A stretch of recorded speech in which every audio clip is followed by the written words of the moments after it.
Ipinanganak si Albert Einstein noong Marso 14, 1879 sa maliit na lungsod ng Ulm, Germany. Sa simula, wala namang kakaiba. Tahimik siyang bata, mabagal magsalita at nag-alala pa nga ang kanyang mga magulang na baka hindi siya matutong magsalita ng maayos. Ngunit bata pa lamang, ipinakita na niya ang matinding pagkamausisa sa mundo. Habang lumalaki sa Munich, namangha siya sa isang kompas na ipinakita ng kanyang ama. Ang misteryosong puwersa na nagpapagalaw sa karayom ang nagpasiklab ng kanyang habang buhay na pagkamangha sa mga di nakikitang kapangyarihan ng universo. Hindi tulad ng ibang bata, hindi siya nasiyahan sa pormulang pagsasaulo lamang. Madalas siyang magkaroon ng hindi pagkakaunawaan at alitan sa mga guro na mas gusto ang memorisasyon kaysa imahinasyon. Sa paaralan, nahirapan si Einstein sa mahigpit na mga patakaran, ngunit namukod tangi siya sa mga asignaturang kanyang minahal, lalo na ang matematika at pisika. Sa kanyang kabataan, nakapag-isa siyang mag-aral ng mas mataas na antas ng geometria at algebra. Ang kanyang kakaibang pag-iisip ang naghiwalay sa kanya sa iba, ngunit nagdulot din ito ng ilang kabiguan, tulad ng pagbagsak niya sa unang pagtatangka na makapasok sa Swiss Federal Polytechnic sa Zurich. Sa ikalawang pagsubok, nakapasa siya at doon niya natagpuan ng mas angkop na kapaligiran para sa kanyang malayang kaisipan. Sa kanyang maagang pagbibinata, nakapagtapos si Einstein ngunit nahirapang makahanap ng trabahong bilang guro. Sa halip, nagtrabaho siya bilang clerk sa Swiss Patent Office sa Bern. Habang sinusuri ang mga imbensyon, patuloy na umiikot sa kanyang isipan ang malalalim na tanong tungkol sa liwanag, oras at kalawakan. Noong 1905, sa edad na 26, inilathala niya ang 4 na revolusyonaryong papel, kabilang ang kanyang teorya ng special relativity na tuluyang nagbago sa mundo ng pisika. Mula sa isang batang namamangha sa kompas hanggang sa isang binatang nagbalangkas ng bagong pag-unawa sa sansinukubo, ipinakita ni Albert Einstein na ang imahinasyon, pagtitiyaga at pagkamausisa ay maaaring humantong sa mga tuklas na bumago sa kasaysayan.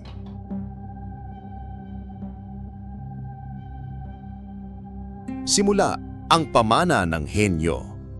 Sa bawat panahon ng kasaysayan, may mga taong lumilitaw na nagbabago ng paraan ng ating pagtingin sa mundo. Isa sa mga pinakadakilang figura na iyon ay si Albert Einstein. Hindi lamang isang siyentipiko, kundi isang palay-isip na nag-iwan ng mga ideya at pilosopiyang patuloy na gumagabay sa atin hanggang ngayon. Ang kanyang pangalan ay naging simbolo ng katalinuhan, ngunit higit pa sa mga ekwasyon, higit pa sa relativity, si Einstein ay isang tao ring nakipagbuno sa mga tanong ng buhay. Ano ang kahulugan ng imahinasyon? Bakit mahalaga ang pagtatanong? Paano natin natutuklasan ang ating lugar sa sansinukob?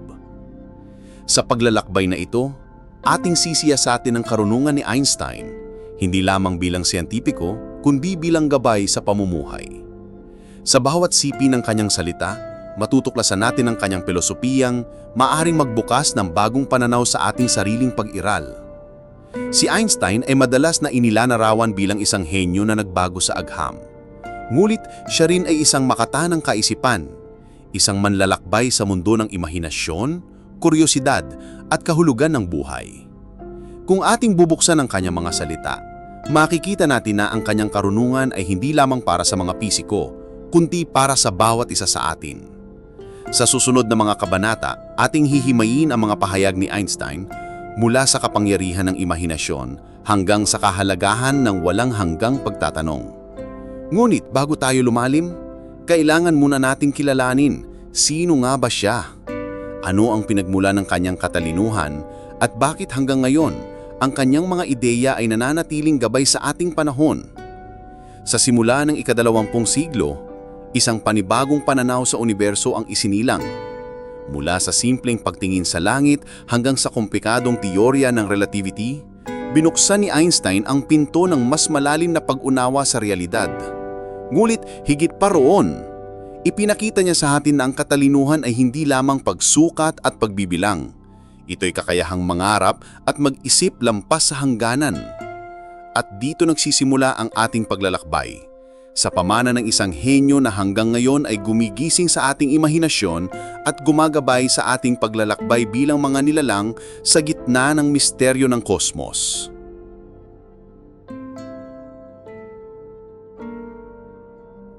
Sa nakaraang bahagi, ating nasilayan kung paano ginamit ni Albert Einstein ang imahinasyon upang lampasan ang hangganan ng siyensya. Ngunit ngayong kabanata, lilipat tayo sa isang mas tahimik at mas personal na daigdig, ang kanyang pananaw sa buhay. Sapagkat si Einstein, bagamat kilala bilang henyo ng pisika, ay higit ding kilala sa kanyang simpleng mga salita na nagbukas ng mas malalalim na kahulugan tungkol sa ating pagkatao. Section 1. Ang halaga ng pagpapakumbaba. Si Einstein ay hindi kailanman nalasing sa kanyang katalinuhan. Sa kabila ng kanyang mga parangal at tagumpay, nanatili siyang may kababaang loob. Madalas niyang sabihin, ang tunay na karunungan ay nakasalalay sa pagkilala na kaunti lamang ang ating nalalaman. Para kay Einstein, ang universo ay parang isang napakalaking aklat na binubuklat pa lamang natin ang unang pahina. At ang bawat pagtuklas, imbes na magdala ng kayabangan, ay dapat magbunga ng mas malalim na pagkamangha. Section 2. Buhay bilang paglalakbay, hindi destinasyon. Sa paningin ni Einstein, ang buhay ay hindi paligsahan kung sino ang unang makarating. Ito'y paglalakbayan ng pagtuklas, pagmumuni at pagbibigay kahulugan. Sinabi niya minsan, huwag mong sikaping maging taong matagumpay, kundi maging taong may halaga. Para sa kanya, ang tagumpay ay panlabas lamang na gantimpala. Ngunit ang halaga ay nakaugat sa kung paano natin inaabot ang puso ng iba. Section 3. Ang simple at totoong kaligayahan. Bagamat hinahangaan siya ng buong mundo, mas pinili ni Einstein ang simpleng pamumuhay. Masaya na siya sa pagtugtog ng biolin, paglalakad sa tabi ng lawa o tahimik na pagbabasa ng isang libro. Naniniwala siyang ang kasiyahan ay hindi nasusukat sa dami ng ari-arian, kundi sa lalim ng ating pagdama. Para kay Einstein, ang maliit na bagay, ang huni ng ibon, ang katahimikan ng gabi at isang tasa ng tsaa ay sapat ng magdala ng ngiti. Section 4. Ang pag-ibig bilang pinakamakapangyarihang puwersa. Hindi lamang sa ahgam lumalim ang kanyang kaisipan, kundi pati sa pag-ibig. Naniniwala siyang ang pinakamakapangyarihang puwersa sa universo ay hindi pisikal na puwersa tulad ng gravity, kundi pag-ibig. Minsan ay sinabi niya, kung may natitira pa mang kapangyarihan na hindi pa lubos na nauunawaan ng tao, iyon ay ang pag-ibig. Para kay Einstein, ang siyensya ay naglalarawan kung paano gumagalaw ang mga bituin at planeta. Ngunit ang pag-ibig ang nagbubuklod sa atin bilang tao at siyang nagbibigay kahulugan sa lahat ng ating ginagawa. Section 5. Ang misteryo ng buhay. Isa sa mga paboritong kasabihan ni Einstein ay ang pinakamagandang karanasan na maaaring maranasan ng tao ay ang misteryo. Para sa kanya, ang hiwaga ang bumubuhay sa pananampalataya, sining at siyensya. Kung mawawala ang misteryo, mawawala rin ang apoy ng ating pag-uusisa. Kaya't inanyayahan niya ang lahat, bata man o matanda, na manatiling mapagtaka. Dahil sa bawat tanong na hindi pa nasasagot, naroon ang pintuan patungo sa bago at mas malalim na pag-unawa. Si Albert Einstein ay hindi lamang nagturo ng mga formula at teorya. Itinuro niya rin kung paanong mamuhay ng may kababaang loob, kahulugan at pagmamahal. Ang kanyang tinig ay hindi tinig ng isang siyentipiko lamang, kundi ng isang makata at pilosopo ng ating panahon. At maaaring ito ang kanyang pinakamalaking paalala na ang tunay na katalinuhan ay hindi lamang sa pag-unawa sa mundo, kundi sa pagyakap sa misteryo nito.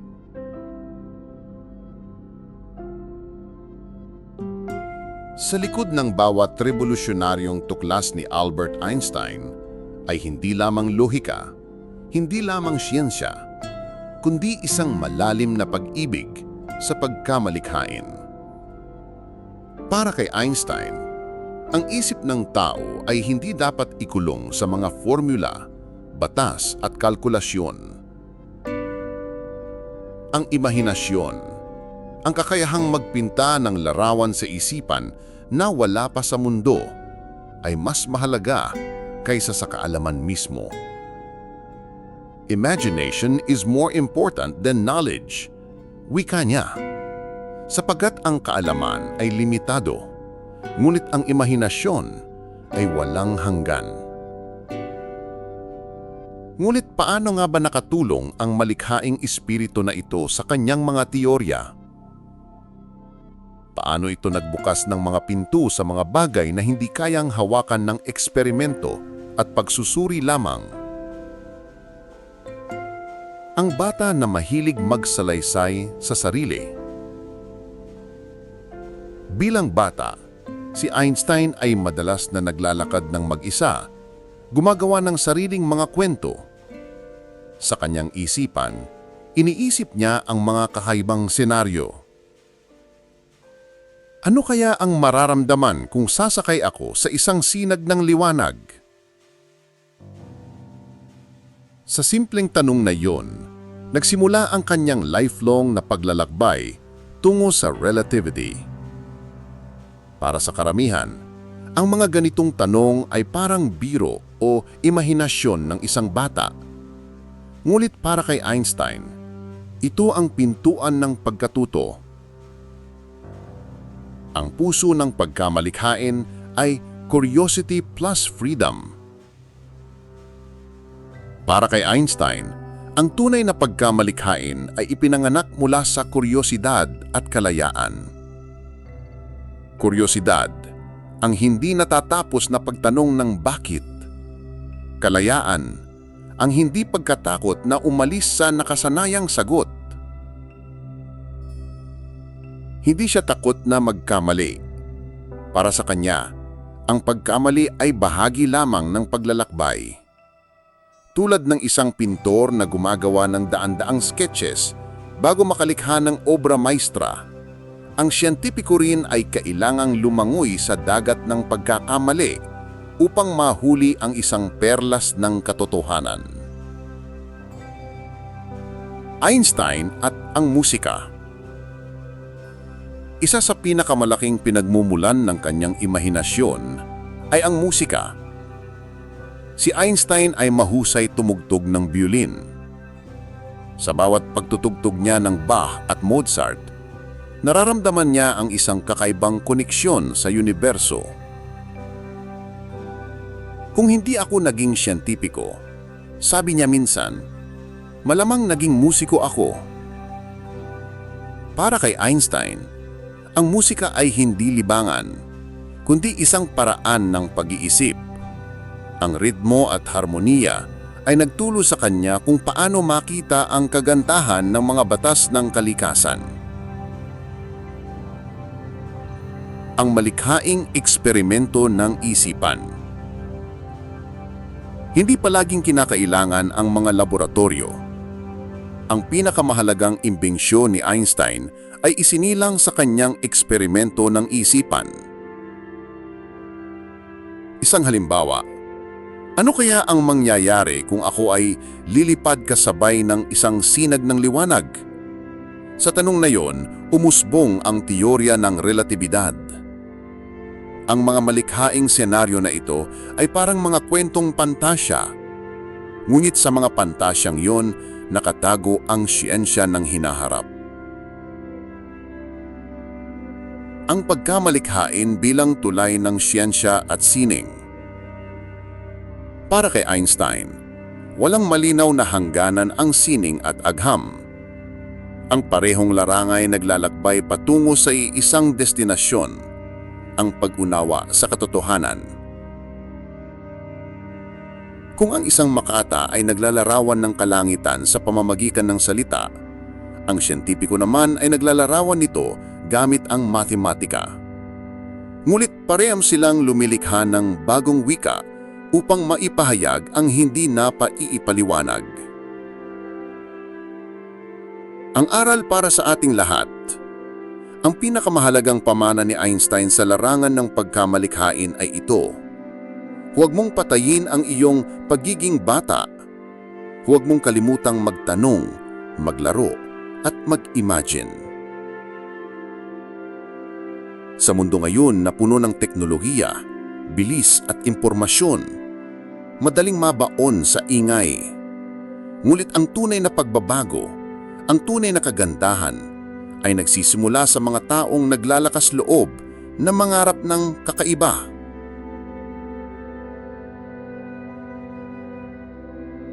Sa bawat pag-usad ng agham, kaakibat ang mabigat na tanong, para saan ginagamit ang kaalaman ito? Para kay Albert Einstein, ang agham ay hindi lamang instrumento ng pag-unlad, kundi isang pananagutan. Ating silipin kung paano tinignan ni Einstein ang etika ng kaalaman, ang moralidad na dapat kaakibat ng karunungan. Section 1. Ang doble talim ng agham. Si Einstein ay namuhay sa isang panahon kung kailan ang agham ay umusbong ng higit sa inaasahan ng sinuman. Ngunit sa parehong panahon, nakita rin niya kung paano makaaring gamitin ang agham para sa digmaan at paggawasak. Ang pagkakadiskubre ng atom halimbawa ay nagbukas ng pintuan para sa enerhiya at medisina. Ngunit ito rin ang nagbigay daan sa paggawa ng mga sandatang nuklear. Para kay Einstein, ang agham ay parang apoy. Makaari itong magbigay ng liwanag at init o makaari rin itong lamunin ang mundo kung hindi gagamitin ng tama. Section 2. Ang pananagutan ng siyentipiko. Ayon kay Einstein, siya ay hindi naniniwala na ang agham ay hiwalay sa lipunan. Para sa kanya, ang bawat siyentipiko ay may tungkuling isipin ang epekto ng kanyang gawa. Sinabi niya minsan, ang agham na walang etika ay parang bangka na walang timon. Sa paningin ni Einstein, ang karunungan ay dapat magsilbing ilaw, hindi bala. At ang mga siyentipiko ay dapat maging gabay, hindi tagalikha ng panganib. Section 3. Ang agham at kapayapaan. Mula nang lumaganap ang tensyon ng digmaan sa kanyang panahon, malinaw kay Einstein na ang agham ay dapat magsilbi sa kapayapaan. Tinuligsa niya ang paggamit ng teknolohiya para sa dominasyon. Naging aktibo siyang boses laban sa paggamit ng armas nuklear. Nanalig siya na ang agham ay dapat itaguyod ang pagkakaisa, hindi ang pagkawasak. Sa kanyang puso, ang tunay na lakas ng kaalaman ay nakikita hindi sa kakayahang manira, kundi sa kakayahang magpagaling at magdugtong ng sangkatauhan. Section 4. Ang ugnayan ng karunungan at kabutihan. Naniniwala si Einstein na ang kaalaman ay walang saysay kung hindi ito isinasabuhay ng may kabutihan. Para sa kanya, ang layunin ng agham ay hindi lamang alamin ang katotohanan, kundi gamitin ito para sa kabutihan ng lahat. Ang etika ay hindi hiwalay sa agham. Ito ang puso ng bawat pagtuklas. Isang paalala mula sa kanya, huwag lang nating itanong kung ano ang makaari nating gawin, kundi kung ano ang dapat nating gawin. Section 5. Ang mensahe para sa hinaharap. Kung ito ang buod ng pananaw ni Einstein, ito'y malinaw. Ang agham ay regalo, ngunit tayo ang pipili kung paano ito gagamitin. Makaari itong maging tulay sa mas maliwanag na kinabukasan. Makaari rin itong maging sanhi ng sariling pagguho ng sangkatauhan. Kaya't ang pinakamahalagang aral ni Einstein ay ito. Ang etika at agham ay dapat maglakad ng magkasabay.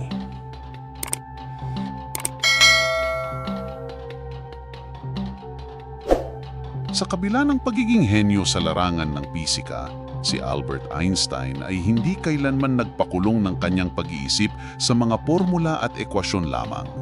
Para sa kanya, ang agham ay hindi lang isang paraan upang maintindihan ang mga bituin o ang oras. Ito ay isang daan upang tuklasin kung paano nakaugnay ang sangkatauhan sa buong universo. Isa sa kanyang mga pinakatanyag na pananaw ay ang ideya na ang isang tao ay bahagi ng kabuuan na tinatawag nating universo. Para kay Einstein, bawat individual ay tila isang maliit na hibla sa napakalaking tela ng pag-iral. ang ating mga buhay ay magkakaugnay at ang ating mga kilos ay may epekto hindi lamang sa ating kapaligiran kundi pati na rin sa mas malawak na larawan ng sangkatauhan. Kapag iniisip natin ang universo, madalas ay iniisip natin ng napakalayong kalawakan, mga bituin, planeta at kalawakan na tila walang hanggan. Ngunit para kay Einstein, ang universo ay hindi isang hiwalay na bagay mula sa atin. Tayo ay produkto nito. Ang mismong atom na bumubuo sa ating katawan ay gawa sa parehong sangkap ng mga bituin. Sa madaling salita, tayo ay mga anak ng kosmos. Ngunit lampas sa pisikal na koneksyon, naniniwala rin si Einstein sa mas malalim na dimensyon, ang espiritual na pagdama ng ating lugar sa kalawakan. Hindi siya mahigpit na relihiyoso, ngunit madalas siyang magsalita tungkol sa kosmikong relihiyon. Hindi ito relihiyon na may doktrina o ritual, kundi isang pakiramdam ng pagkakumbaba at pagkamangha sa harap ng hiwaga ng universo. Ayon kay Einstein, ang taong nakakaunawa ng ganitong koneksyon ay nakakaranas ng pinakamataas na anyo ng relihiyosong damdamin. Ito ang pakiramdam na ikaw ay bahagi ng isang mas dakilang kabuuan, isang bagay na mas malaki kaysa sa iyong sariling buhay. Madalas siyang ipaalala na ang lahat ng bagay ay magkakaugnay. Ang ating kalikasan, ang ating kapwa, at ang ating mga pananaw ay nakaugnay sa mas malawak na sistema. Kung kaya't ang ating abuso sa kalikasan o ang paglalayo-layo ng mga tao dahil sa relihiyon, politika o kultura ay isang uri ng pagputol sa hiblang nag-uugnay sa atin sa kabuuan. Isipin na lamang ang kanyang pananaw sa kapayapaan at pakikipagkapwa. Sa kanyang mata, ang digmaan ay hindi lamang isang trahedya ng mga bansa. Ito ay isang sugat sa mismong ugnayan ng tao sa tao. At para sa kanya, tanging sa pamamagitan ng pagkilala na tayo ay bahagi ng iisang kosmos, maaaring makamit ang tunay na kapayapaan. Sa mga salita ni Einstein, ang ating gawain ay palayain ang ating sarili mula sa bilangguan ng pagiging makasarili, sa pamamagitan ng pagpapalawak ng ating pakikiramdam upang masakop ang lahat ng nilalang at ang buong kalikasan sa kagandahan nito. Sa kabanatang ito, malinaw na ipinapakita na para kay Einstein, ang agham at filosofiya ay hindi magkalaban. Sila ay magkasamang daan upang makita ang dakilang ugnayan ng lahat ng bagay. Kung tunay nating nauunawaan ang ating koneksyon sa universo, mararamdaman natin ang mas malalim na layunin, ang panganagaan ng isa't isa, ang ating planeta at ang mga susunod na henerasyon.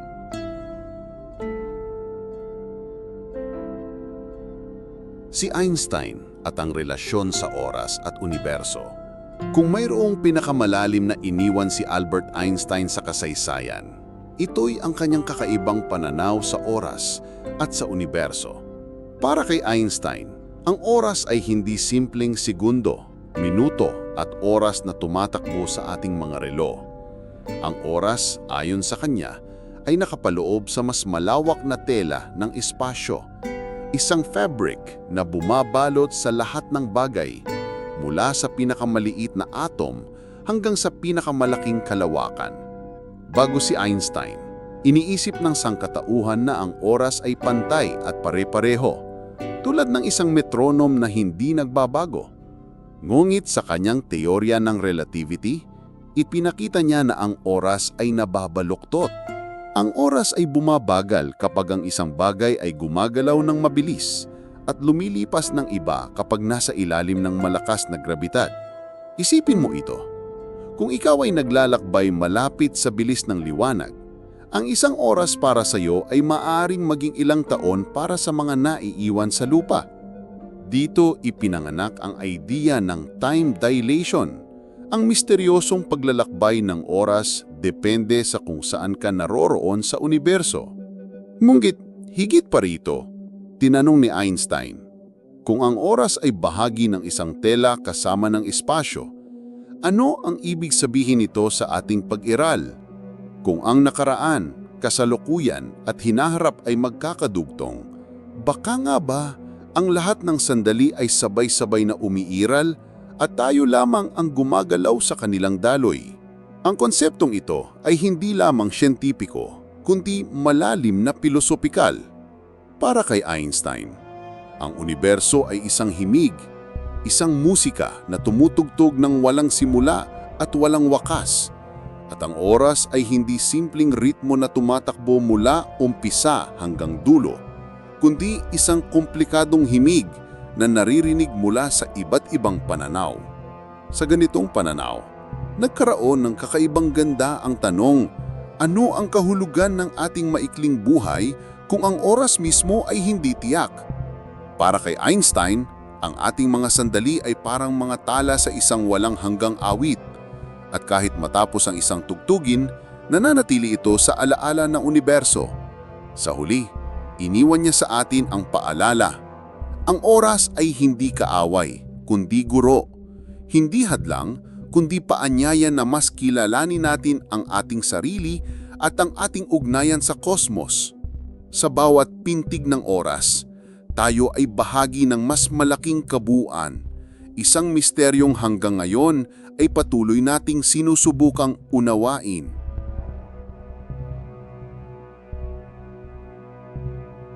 Sa lahat ng mga nagawa ni Albert Einstein, may isa siyang lihim na madalas niyang banggitin, ang intuition. Para kay Einstein, hindi sapat ang matematika, logika at eksperimento. Kailangan din ng pakiramdam, isang uri ng panloob na pandama na gumagabay sa atin bago pa man natin masabi ang dahilan. Maraming siyentipiko ang naniniwala na ang agham ay dapat laging nakabatay sa eksaktong datos. Ngunit si Einstein ay iba. Sa kanya, ang pinakamatitinding tuklas ay nagsisimula sa isang imahinasyon o sa isang biglang sulyap ng idea. Tinawag niya itong isang regalo ng intuisyon. Ang isip na puro lohika, ayon sa kanya, ay parang isang alipin, ngunit ang isip na may imahinasyon at intuisyon ay malayang naglalakbay. Isang halimbawa nito ay ang kanyang Gedanken experiment o thought experiments. Hindi siya laging nakatingin sa laboratorio, kundi sa kanyang isipan. Inisip niya kung paano kaya kung siya'y sumakay sa sinag ng liwanag. Ano ang makikita niya? At mula sa simpleng imahinasyong iyon, ipinanganak ang teorya ng relativity. Ang intuition para kay Einstein ay hindi hiwalay sa agham. Sa katunayan, ito ang unang hakbang. Kapag may nararamdaman siyang tama ang isang direksyon ng idea, saka lamang niya ito binibigyang anyo sa pamamagitan ng matematika. Para bang ang intuisyon ang musika at ang lohika ang notasyon na sumusunod. Ngunit hindi ibig sabihin na bulag ang intuisyon. Alam ni Einstein na ito ay dapat laging sinusuri, sinusubok at pinapatunayan. Ngunit kung wala ito, wala ring simula ang anumang pagtuklas. Kaya't sa kanyang pananaw, ang tunay na agham ay isang sayaw ng dalawang lakas, ang intuisyon na nagtutulak pasulong at ang lohika na nagbibigay ng balangkas. Kung titingnan natin ito ay isang paalala rin para sa ating buhay. Minsan sa sobrang paghahanap natin ng katiyakan, nakakalimutan nating makinig sa ating panloob na tinig. Ngunit si Einstein mismo, ang taong kumatawan sa rasyonalidad at agham, ay nagsabing ang pinakamahalagang patnubay ay ang intuisyon. Sa huli, iniwan niya sa atin ang mensahe, huwag nating maliitin ang pakiramdam, ang imahinasyon at ang munting tinig na nagmumula sa ating loob, sapagkat doon nagsisimula ang mga idea na maaaring magpabago ng buong mundo.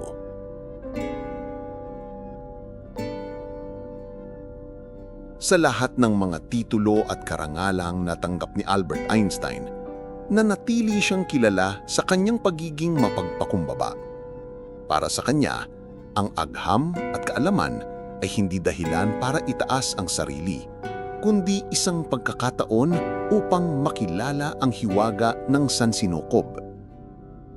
Maraming ulit niyang binanggit, ako'y parang isang bata na naglalaro sa baybayin, namumulot ng makikinang na bato habang ang karagatan ng katotohanan ay nakalatag pa sa aking harapan. Sa pahayag na ito, ipinapakita niya na gaano man kataas ang ating marating, nananatili tayong maliit sa harap ng walang hanggang misteryo. Si Einstein ay naging tanyag na figura. kinikilalang henyo sa buong mundo. Ngunit madalas niyang iwasan ang labis na papuri. Kapag tinatanong siya tungkol sa kanyang talino, madalas niyang ipaliwanag na siya'y simpleng taong mahilig magtanong at hindi sumusuko. Sa kanyang mga salita, hindi ako mas matalino kaysa sa iba, mas matagal ko lang pinapansin ang mga problema.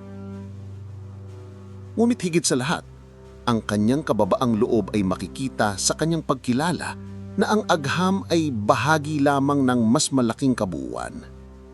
Ayon sa kanya, ang agham ay makapangyarihan, ngunit limitado. Hindi nito masusukat ang kahulugan ng pag-ibig, ng kabutihan at ng espiritual na karanasan. Kaya't palagi niyang sinasabi na ang sayantipiko ay dapat manatiling bukas, mapagpakumbaba at handang tanggapin na may mga bagay na lampas sa kanyang abot. Sa kanyang kababaang loob, nakita rin niya ang halaga ng pagkakaisa ng sangkatauhan. Naniniwala siya na ang anumang kaalaman ay walang saysay kung hindi ito magagamit upang mapabuti ang buhay ng tao. Para kay Einstein, ang pagiging henyo ay hindi nasusukat sa dami ng teorya, kundi sa kakayahang maglingkod sa kapwa. Sa kanyang huling taon, nang siya'y kinikilalang simbolo na ng katalinuhan, madalas niyang igiit na siya'y tao lamang. Isang taong naghahanap ng katotohanan tulad ng lahat. Ang kanyang kababaang loob ang nagbigay sa kanya ng pagiging henyo ng mas malalim na kahulugan, hindi bilang trono na dapat upuan, kundi bilang ilaw na ibinabahagi. Sa huli, iniwan niya sa atin ang mahalagang aral. Gaano man kataas ang ating marating, manatili tayong nakatungo sa harap ng hiwaga ng buhay, sapagkat ang tunay na karunungan, ayon kay Einstein, ay laging sinasamahan ng kababaang loob. Para kay Albert Einstein, ang agham ay isang makapangyarihang kasangkapan upang maunawaan ang sansinukob. Ngunit batid din niya na ito'y may hangganan. Hindi lahat ay kayang ipaliwanag ng mga formula o eksperimento. At sa mga puwang na iyon, sumisilip ang mas malalim na mga tanong tungkol sa ating pag-aaral. Sa kanyang pananaw, ang agham ay nakatuon sa kung ano ang maaari nating sukatin, subukin at ulitin. Ngunit paano ang mga bagay na hindi masukat, tulad ng pagmamahal, pananampalataya o ang mismong kahulugan ng ating buhay? Para kay Einstein, ang agham ay hindi kaaway ng spiritualidad, kundi katuwang. Ang isa ay nagbibigay ng kaalaman, ang isa naman ay nagbibigay ng kahulugan.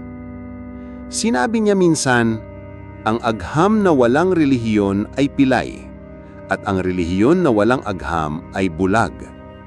Sa pahayag na ito, makikita ang kanyang paniniwala na ang dalawang larangan ay dapat magtulungan, hindi magbanggaan. Ang agham ay nagtuturo kung paano gumagana ang mundo. Ang pananampalataya at pilosopiya naman ang nagtatanong kung bakit ito nandoon. Ngunit malinaw din sa kanya ang mga limitasyon. Sa tuwing sinusubukan ng agham na sagutin ng lahat, lalo na ang mga tanong ukol sa moralidad at kahulugan, madalas itong nauuwi sa kalituhan.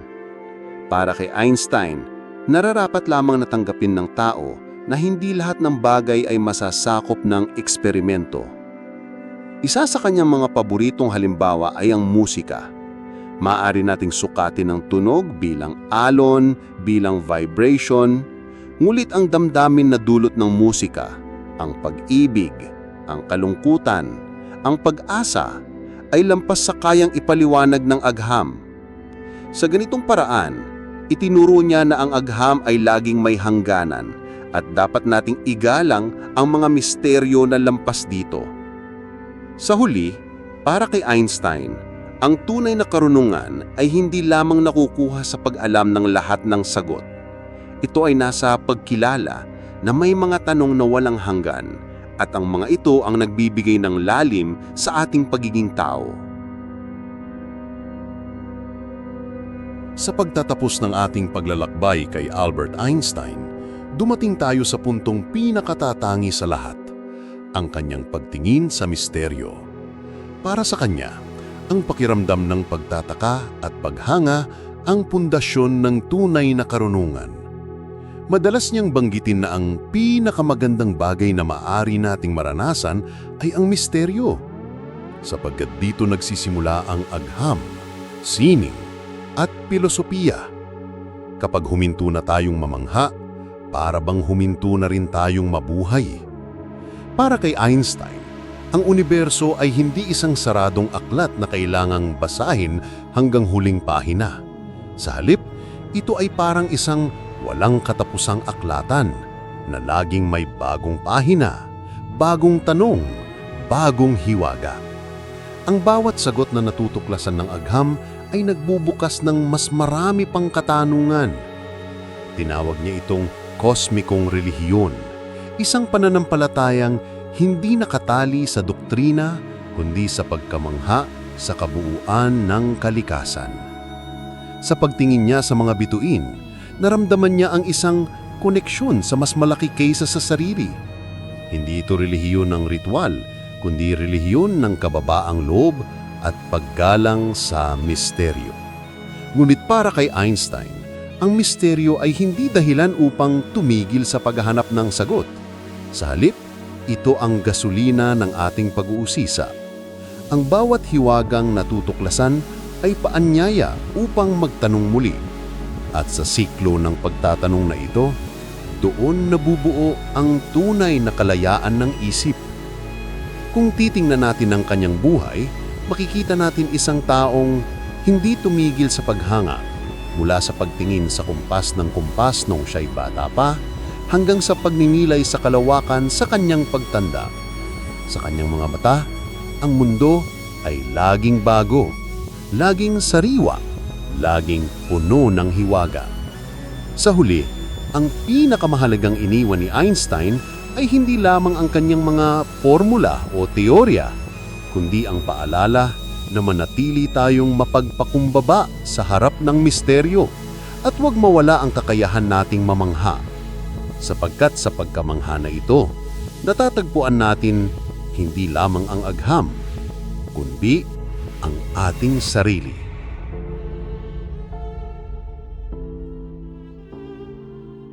Noong April 17, 1955, si Albert Einstein ay nakahiga sa kanyang kama sa Princeton Hospital sa New Jersey.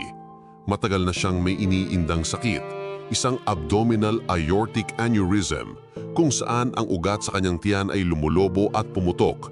Alam niyang malapit na ang kanyang wakas. Mahina na ang kanyang katawan, ngunit nananatiling malinaw ang kanyang isipan.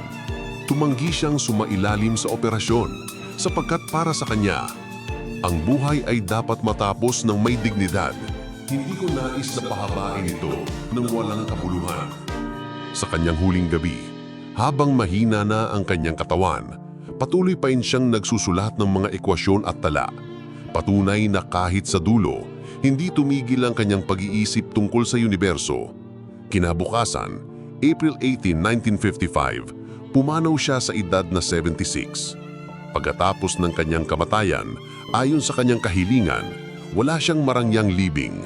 Ang kanyang katawan ay agad na sinunog at ang kanyang mga abo ay ikinalat sa isang lihim na lugar sa kahabaan ng ilog Delaware sa Princeton. Gusto niya kasing iwan ang mundo ng tahimik, gaya ng kanyang simpleng pamumuhay. Tahimik siyang nagpaalam sa mundo, ngunit ang kanyang mga ideya ay patuloy na nabubuhay gaya ng dumadaloy na tubig ng ilog na siyang naging huling pahingahan ng kanyang mga abo. Pangwakas na pahayag, ang pamana ni Einstein. Sa paglalakbay natin sa isip, puso at paniniwala ni Albert Einstein, ating natuklasan ang higit pa sa isang henyo ng agham. Natutunan natin ang kahalagahan ng imahinasyon, ang kapangyarihan ng intuisyon, at ang diwa ng kababaang loob. Ang kanyang mga salita ay paalaala na ang tunay na katalinuhan ay hindi lamang nakabatay sa kaalaman, kundi sa kakayahan magtanong, mangarap at mamuhay ng may malasakit sa kapwa. Ang bawat palaisipan, bawat misteryo at bawat limitasyon ng agham ay nagbubukas sa atin ng pinto sa walang hintong pag-usisa at pagkatuto. Habang iniisip natin ang kanyang pamana, alalahanin natin na ang bawat isa sa atin ay may kakayahang magdala ng pagbabago. Ang bawat tanong na ating ipinupukol sa mundo, bawat ideya na ating pinapanday, at bawat aksyon na may puso at isipan ay nagbubuo ng universo ng posibilidad. Sa pagtatapos ng ating serye, hayaan nating ang mga aral ni Einstein ang magsilbing ilaw sa ating sariling landas. Patuloy nating yakapin ng misteryo, panghawakan ng imahinasyon, at mamuhay ng may kababaang loob at kuryosidad. Sapagkat sa huli, ang diwa ni Einstein ay hindi lamang nakatali sa mga teorya ng relativity, kundi sa walang hintong paghahanap ng katotohanan at pag-unawa sa universo at sa ating sarili. Salamat sa pagsama sa paglalakbay na ito. Nawa ang mga salita at pananaw niya ay patuloy na magbigay inspirasyon sa ating lahat at magsilbing gabay sa bawat hakbang sa ating sariling paglalakbay sa buhay, isip at universo. Kung umabot ka sa parteng ito, sana ay huwag mong kalimutang pinduin ang subscribe button sa ibaba at mag-like at share ka na rin para sa susunod na serye na katulad na ito ay mapanood mo. Maraming salamat sa pananood. Paalam.